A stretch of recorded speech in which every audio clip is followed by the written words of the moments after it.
우리 가족들 이렇게 무더운 여름날 어떻게 지내고 계시는지 참 궁금합니다.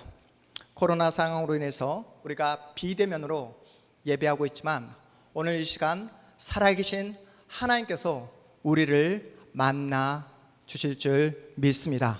주님이 주시는 말씀을 통해 답답했던 내 마음이 시원해지고, 주님이 주시는 그 생명의 말씀을 통해 우리가 주님이 주시는 놀라운 은혜와 사랑을 공급받는 복된 은혜의 시간이 되시기를 주님의 이름으로 축복합니다. 이런 마음을 가지고 우리 함께 예배하는 우리 가족들을 바라보면서 오늘 이렇게 인사 나눌까요? 은혜 많이 받으세요. 끝까지 예수님께 집중합시다. 네, 감사합니다. 우리는 지난주에 오병이어 기적 사건을 함께 살펴보았습니다. 우리 가족들 다 기억하고 계시죠? 오병이어 기적을 맛본 사람이 좋기 몇만 명? 좋기 2만 명이 넘는 그 수많은 사람들이 놀라운 기적을 맛본 다음에 흥분의 도가니에 빠져 있습니다. 지금까지 굶주렸던 배를 완전히 채웠어요. 그들은 온 없이 먹었습니다. 배불리 먹고도 몇 바구니? 12바구니가 남는 놀라운 기적을 맛봅니다. 배고픔이 해결되고 자신들의 두 눈으로 놀라운 기적을 맛보게 되자 수많은 사람들은 이제는 어떻게 합니까? 예수님을 자신들의 왕으로 세우려고 합니다. 예수님이 가지신 그 정도 능력이라면 충분히 로마를 정복시킬 수 있겠다라는 그런 믿음이 든 겁니다. 로마로부터 착취당하고 억압당했던 그 참혹한 삶에서 자신들을 구원해 줄 해방자로, 정치적인 메시아로 믿었던 거예요. 그래서 자신들의 욕망을 채워줄 왕으로 예수님을 생각하며 그 예수님을 왕으로 삼으려 했던 겁니다. 오병이어 기적을 맛본 예수님의 제자들도 수많은 군중들과 함께 덩달아 환호성을 지르며 이 모든 시간들을 즐기고 있어요. 2만 명의 군중들이 예수님을 향하여 우리의 왕이 되어 주십시오, 우리의 왕이 되어 주십시오, 그런 함성의 소리가 들려질 때 제자들의 마음 가운데 어떤 마음이 들었겠습니까? 예수님이 왕이 되면 나도 권력의 실세가 될 수 있겠구나, 나를 무시하는 세상 앞에서 이제야 드디어 떵떵거리며 살아갈 수 있겠구나. 그곳에 모여있던 수많은 사람들의 그 특별한 시선들이 자신들을 바라보고 있다는, 자신들을 주목하고 있다는 것을 본능적으로 직감하고 있어요. 모두가 흥분한 상황입니다. 예수님은 자신을 이용해서 욕망을 채우려고 하는 그 모든 군중들의 그 마음을 이미 간파하고 계세요. 또한 이러한 격양된 분위기를 즐기고 있는 제자들의 마음도 이미 알고 계십니다. 이런 제자들의 마음 가운데 예수님께서 찬물을 끼얹는 행동을 하시죠. 어떤 행동을 하십니까? 제자들을 어떻게 하시죠? 흥분되고 격양되어 있는 제자들에게 찬물을 끼얹는 예수님의 행동이 무엇입니까? 바로 제자들을 재촉하십니다. 그 자리를 벗어나게 하세요. 그리고 황급하게 급히 제자들을 베어 태워 보내고 예수님은 홀로 산으로 기도하러 올라가십니다. 예수님이 기도하러 올라가신 사이에 제자들에게 벌어진 사건이 오늘 본문의 배경입니다. 제자들에게 닥친 어려움이 무엇입니까? 우리 7절 말씀 함께 볼까요? 우리 7절 말씀입니다. 우리 47절 말씀, 우리 본문 47절 말씀 함께 읽어보겠습니다. 시작.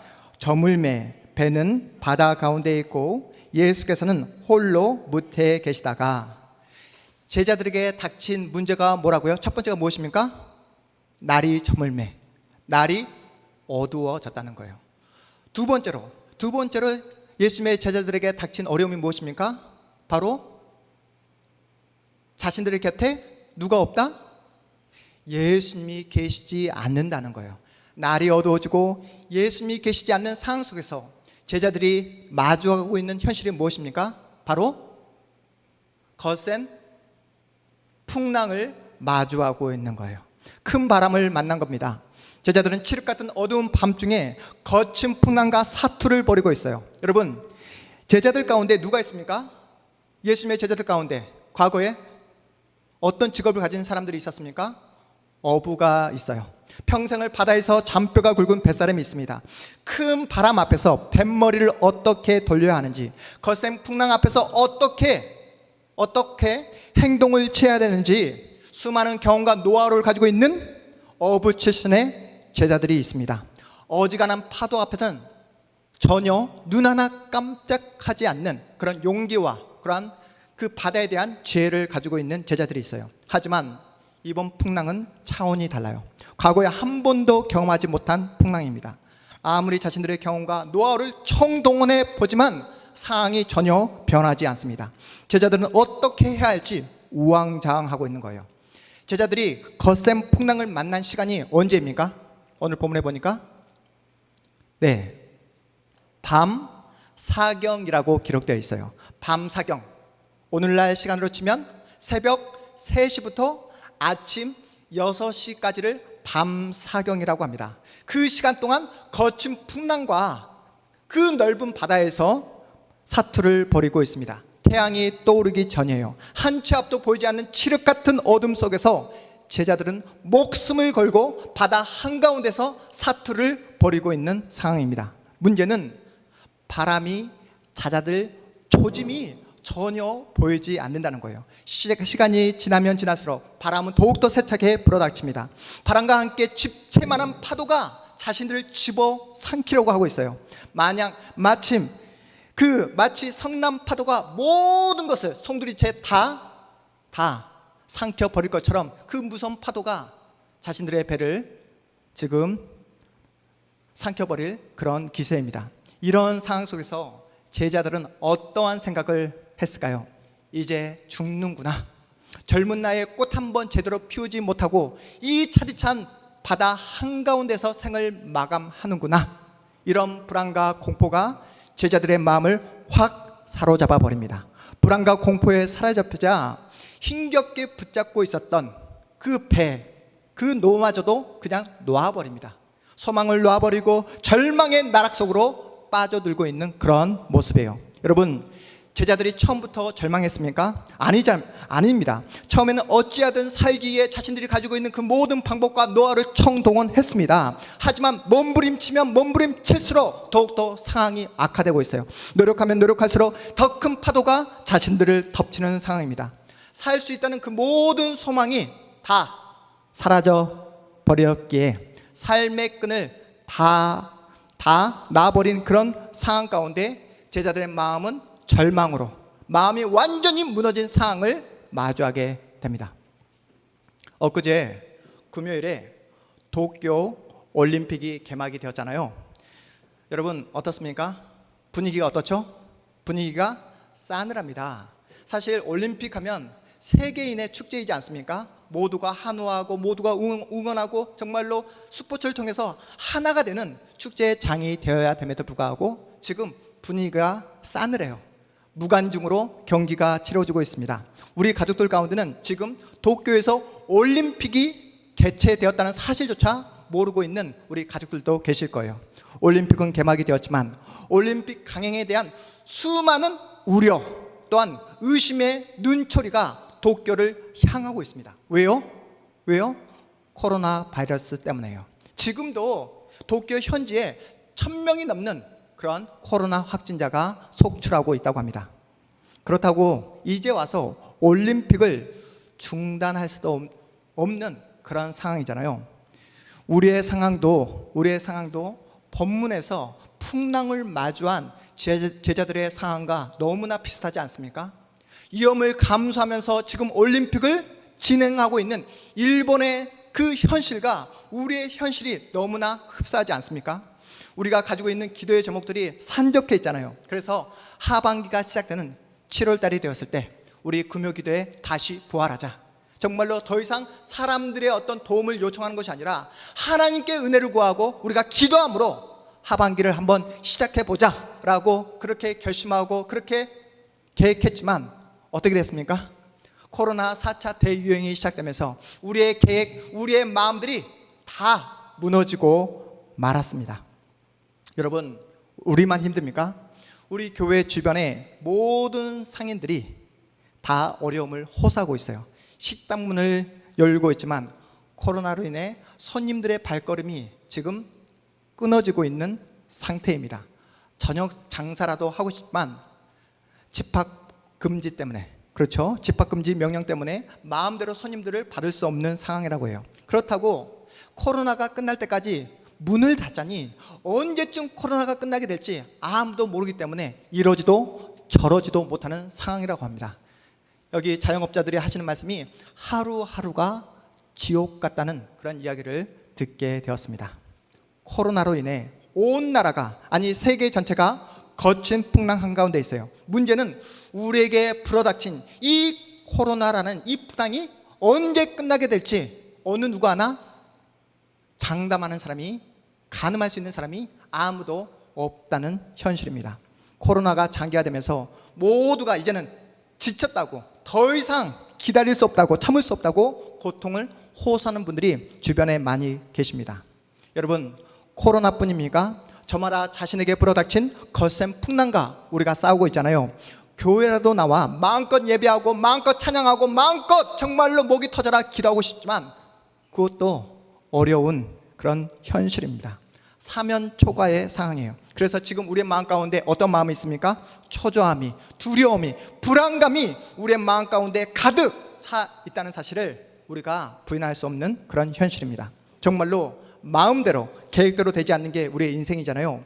예보에서 거센 풍랑이 몰아칠 때면 속수무책으로 당할 수밖에 없는 게 우리의 인생입니다. 거친 풍랑과 사투를 버리고 이제는 삶의 모든 소망까지 다 놓아버린 그 상태에 있는 제자들을 향해서 그 거친 파도 위를 유유히 걸어오시는 분이 계십니다. 여러분, 한번 상상해 보세요.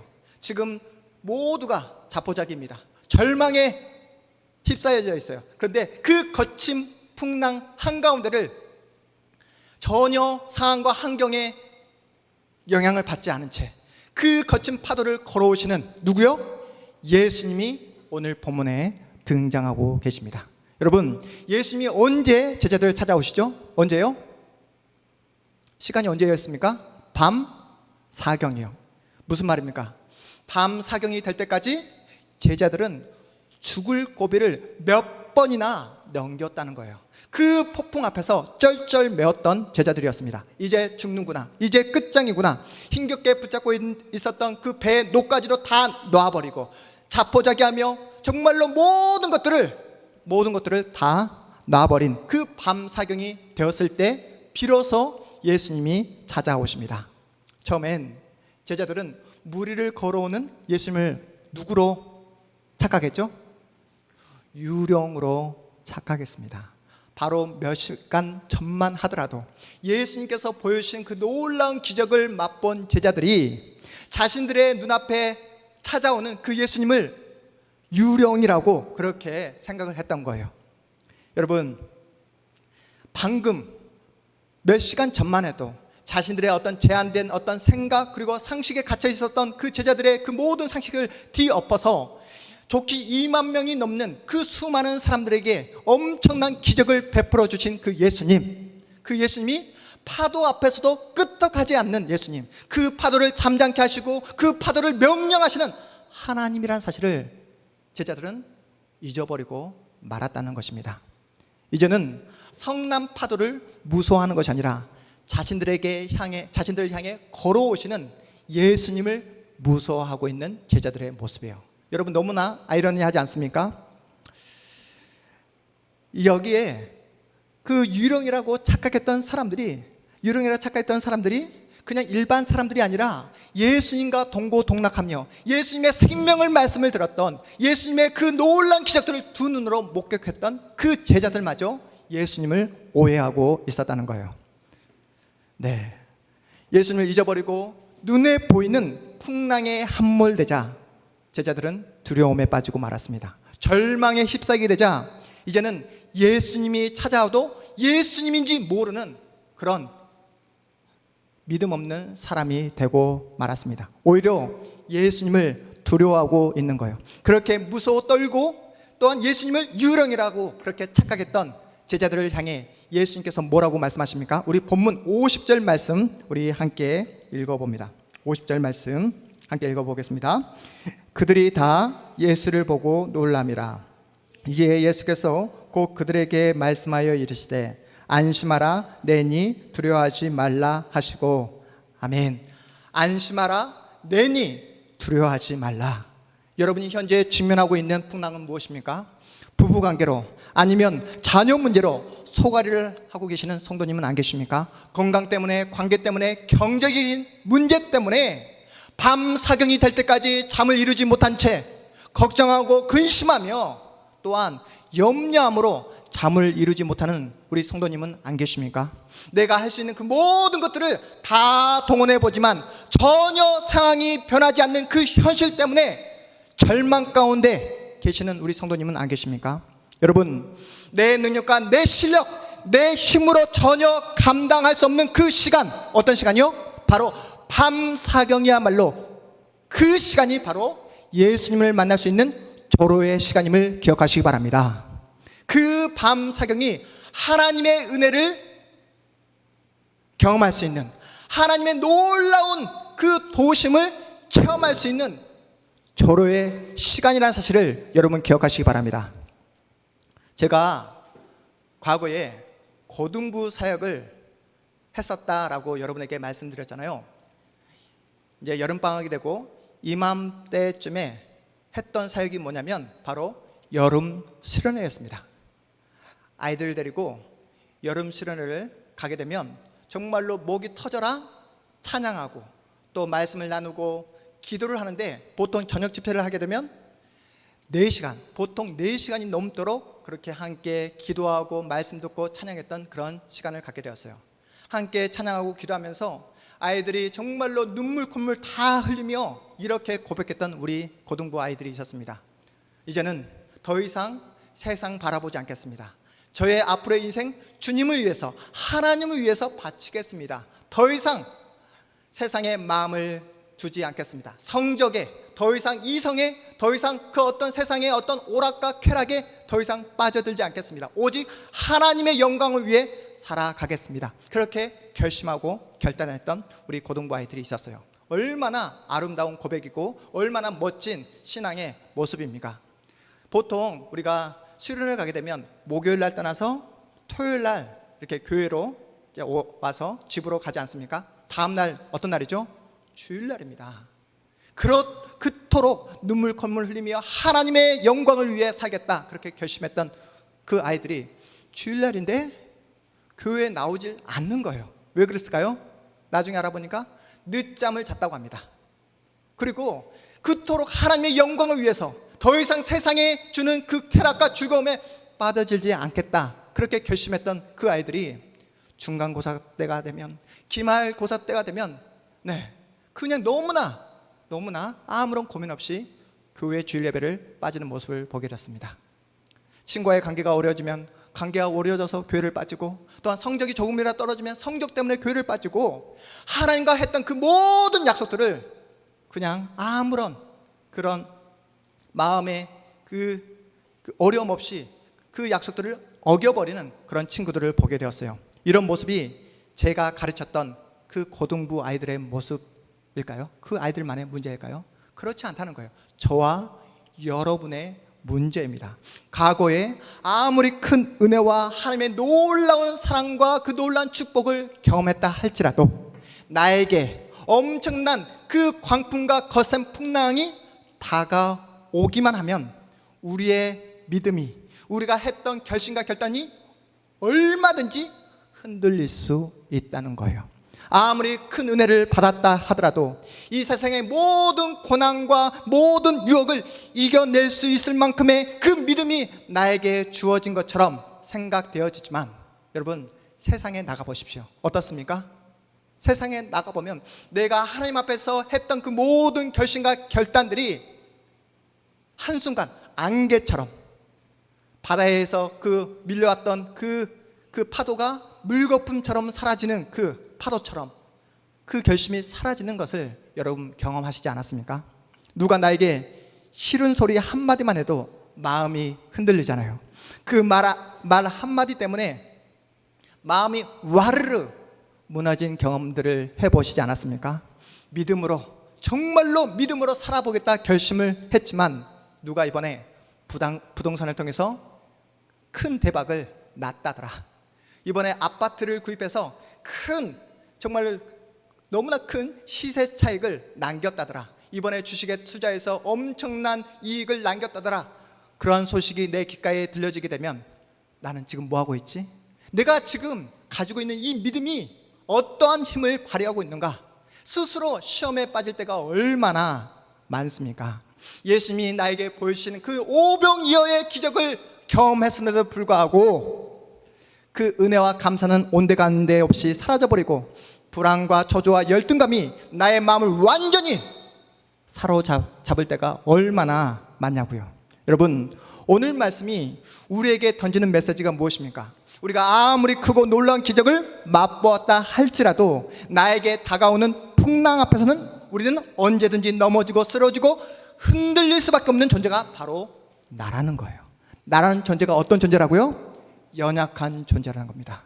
나라는 존재가 어떤 존재라고요? 쓰러질 수 있고 넘어질 수 있는 존재라는 거예요. 매일매일 흔들릴 수밖에 없는 존재가 누구다? 바로 나다. 나라고 이렇게 말씀하고 있습니다. 그래서 매일매일 쓰러지고 넘어지고 흔들릴 수밖에 없는 나에게 매일매일 누가 필요하다고 말씀하고 있습니까? 예수 그리스도가 필요하다고 우리에게 말씀하고 있습니다. 여러분, 건강한 신앙이란 어떤 신앙일까요? 절대로 쓰러지지 않는 신앙, 절대로 넘어지지 않는 신앙이 건강한 신앙이 아니라는 거예요. 하나님께서 우리에게 요구하시는 건강한 신앙이란 어떤 신앙일까요? 쓰러지면 또다시 주님을 붙잡고 일어나는 것, 넘어지면 다시 예수의 이름으로 다시 일어서는 것이 건강한 신앙인 줄 믿으시기 바랍니다. 여러분, 예수님의 수제자가 누구죠? 예수님의 수제자 베드로입니다. 그러면 예수님을 배신했던 제자의 이름은 누구죠? 가룟 유다. 여러분, 가룟 유다만 예수님을 배신했습니까? 아니잖아요. 수제자인 베드로도 배신했습니다. 그런데 한 사람은 배신했던 자신을 비관하며 자살해버리고, 한 사람은 배신했지만 자신을 바라본 것이 아니라 끝까지 주님을 바라봄으로 끝내 예수님을 위해서, 복음을 위해서 순교했던 한 사람이 있습니다. 이 두 사람의 결정적인 차이가 보이십니까? 한 사람은 누구를 바라보았고? 자기 자신을 바라보았고, 한 사람은 끝까지 예수님을 바라보며 붙잡았던 것입니다. 가룟 유다는 자신을 바라보며, 배신했던 자신을 바라보며 비관하며 자살하는 자리로 나아갔지만, 베드로는 배신했지만 그럼에도 불구하고 끝까지 주님을 바라보며 주님을 붙잡았기에 끝내 순교하는 자리로 나아갔던 거예요. 여러분, 믿음이 무엇입니까? 바로 나 자신, 연약하고 부족하고 매일매일 흔들리는 내 자신을 바라보는 것이 아니라 하나님을 바라보는 게 바로 믿음입니다. 내가 처한 환경과 상황을 바라보는 것이 아니라 모든 상황과 환경을 주관하시고 통치하고 계시는 그 전능하신 하나님을 바라보는 것이 바로 우리가 가지고 있는 믿음인 줄 믿으시기 바랍니다. 인생의 어려움, 영적인 밤사경을 여러분이 경험하고 계시다면 절대로 누구를 바라보면 안 된다고요? 여러분 자신을 바라보면 안 된다고요. 여러분, 풍랑이는 그 거센 파도를 여러분 주목하시면 안 된다고 말씀하고 있습니다. 내 자신, 거센 풍랑, 환경과 상황을 바라보는 것이 아니라 누구를 바라봐야 된다고요? 누구를? 바로 우리에게 지금 말씀하고 계시는, 생명의 말씀을 우리에게 주시는 예수 그리스도를 바라봐라 라고 우리에게 말씀하고 계십니다. 코로나로 인해 지금 우리는 비대면으로 예배하고 있습니다. 교회에 나오지 못하고 가정에서 예배를 드리니까 여러분 어떻습니까? 옷차림도 풀어할 수 있어요. 자세가 풀어질 수 있습니다. 그런데 자세가 풀어지면 어떻게 됩니까? 우리가 정신을 예수님께 집중하기가 어렵습니다. 우리가 처음에 인사 나눴잖아요. 끝까지 예수님께 집중합시다. 그런데 우리가 비대면으로 드리는 어려운 상황 속에 놓여 있지만 우리가 한 주간 몇 번 예배 드립니까? 한 번밖에 드리지 않습니다. 그리고 한 시간도 채 되지 않습니다. 이 한 시간도 채 되지 않는 이 시간에 여러분이 하나님께 집중하고 예배를 사모하며 또한 이 시간에 반드시 살아계신 하나님을 만나고야 말겠다는 그런 간절함으로 여러분이 이 예배 자리에 나오신다면 반드시 우리 주님은 여러분을 만나 주신 줄 믿으시기 바랍니다. 지금 이 시간 간절한 마음으로 사모하는 마음으로 이 자리에 나오신 여러분들에게 우리 주님께서 하시는 말씀이 무엇입니까? 안심하라. 뭐라고요? 안심하라. 나다. 두려워하지 말아라. 두려워하지 말라고 우리에게 말씀하고 계십니까? 여러분, 거센 풍랑이 찾아와도 세상이 우리를 흔들고 우리를 위협해도 우리는 전혀 문제가 되지 않습니다. 우리 앞에, 우리 옆에, 우리 안에 누가 계시기 때문입니까? 예수 그리스도가 계시기 때문입니다. 예수만 붙잡으면 더 이상 겁날 것이 없는 인생인 줄 믿으시기 바랍니다. 여러분, 예수님은 여러분 편이세요. 예수님이 누구 편이라고요? 저와 여러분의 편을 들어주십니다. 내 편이 되어주십니다. 내 편이신 예수께서 여러분을 사랑하고 계세요. 저와 여러분을 사랑하고 있기에 우리의 힘으로 절대로 갈 수 없는 그 길을, 우리의 능력으로 절대로 뚫고 지나갈 수 없는 그 거센 풍랑을 우리는 뚫고 지나갈 수 있다는 거예요. 예수님이 우리와 늘 함께하고 계시기에 신자인 우리는 절대로 절망할 수도 없고 절망해서도 안 되는 그러한 운명이라고 우리에게 말씀하고 있습니다. 우리가 살아가면서 경험하고 있는 변하지 않는 진리가 무엇입니까? 인생이란 내 마음대로 되지 않는다. 내 계획대로 되지 않는다. 그리고 거센 풍랑이 절대로 일회성으로 끝나지 않는다. 단 한 번으로 인생의 어려움이 끝나지 않는다. 거센 풍랑은 계속해서 우리에게 밀려온다. 예수를 믿는다고 거센 풍랑이 우리를 비껴가지 않는다. 인생의 풍랑은 누구에게나 찾아옵니다. 그러나 그 인생의 풍랑이 계속해서 나를 찾아오고 나를 흔들어도 우리에게 문제가 되지 않는 이유가 무엇입니까? 그 거센 풍랑보다, 그 거센 파도보다 누가 더욱더 강하신 분이시기 때문에 우리를 사랑하시고 내 편을 들고 계시는 예수께서 거센 풍랑보다 더 크신 분이시라는 사실을 여러분 믿으시기 바랍니다. 여러분, 그러하기에 예수 안에 있는 우리는 절대로 실패로, 절망으로 끝나지 않는다는 거예요. 여러분, 예수를 믿으십시오. 예수 안에 있으면 절대로 여러분 절망으로 끝나지 않습니다. 우리 본문 51절이 이렇게 말씀합니다. 우리 51절 말씀 함께 읽어보겠습니다. 51절입니다. 배에 올라 그들에게 가시니 바람이 그치는지라. 제자들이 마음에 심히 놀라니. 배에 올라 그들에게 가시니 뭐가 그치는지라? 바람이 그치는지라. 우리가 믿는 예수님이 누구십니까? 바로 바람과 파도를 잔잔케 하시는 하나님인 줄 믿으시기 바랍니다. 여러분, 저와 여러분이 누구라고요?